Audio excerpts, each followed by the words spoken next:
സഹകരിക്കുന്ന ബഹുമാനരെ, പ്രിയപ്പെട്ട അധ്യാപകരെ, കൂട്ടുകാരെ,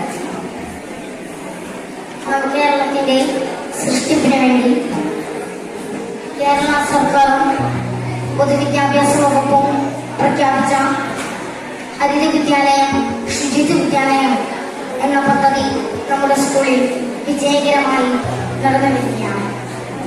വിദ്യാർത്ഥികളിൽ ശുചിത്വശീലം വളർത്തി എടുക്കുക എന്നതാണ് പദ്ധതി കൊണ്ട് ലക്ഷ്യമാക്കുന്നത്. കാടും മലയും പർവ്വതങ്ങളും ജലാശയങ്ങളും ഉൾക്കൊള്ളുന്ന പ്രകൃതി രമണീയമായ നമ്മുടെ നാട് ദൗർഭാഗ്യവശാൽ ഇന്ന് മാലിന്യം നിറഞ്ഞ നിലനിൽക്കുകയാണ്.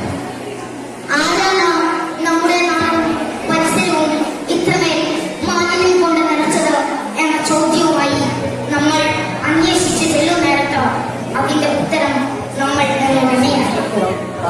കാലാവസ്ഥാ നിരീക്ഷകർ മുന്നറിയിപ്പ് നൽകുന്നുണ്ട്.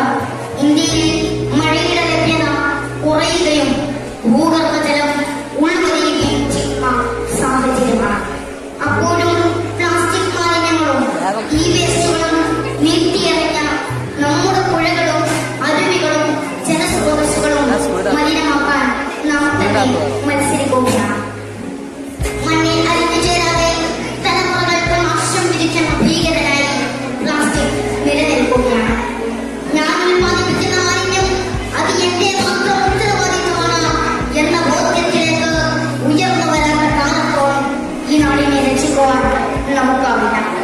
എന്റെ മാലിന്യം എന്റെ ഉത്തരവാദിത്വം എന്ന ബോധ്യത്തിലേക്ക് വിദ്യാർത്ഥികളെ വളർത്തിയെടുക്കുകയാണ് ഹരിത വിദ്യാലയം പദ്ധതിയിലൂടെ ലക്ഷ്യമിടുന്നത്. ഹരിത വിദ്യാലയം പദ്ധതിയിലൂടെ ലക്ഷ്യമിടുന്നത് കേരളത്തിൽ നാം പുറന്തള്ളപ്പെടുന്ന മാലിന്യങ്ങളിൽ 62% ഭക്ഷ്യമാലിന്യങ്ങളാണ് എന്ന വസ്തുത നമ്മുടെ ഉത്തരവാദിത്വം നമുക്ക് ബോധ്യപ്പെടുത്തി തരുന്നത്.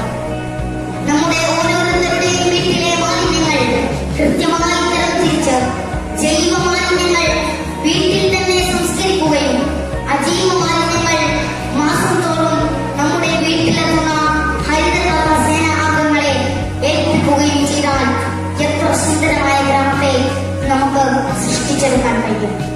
ലോകത്തിലെ ഏറ്റവും വലിയ വൃത്തിയുള്ള നഗരങ്ങളിൽ ഒന്നിന്റെ പേര് കേട്ടാൽ നാം അത്ഭുതപ്പെടും. കൊളോണിയൽ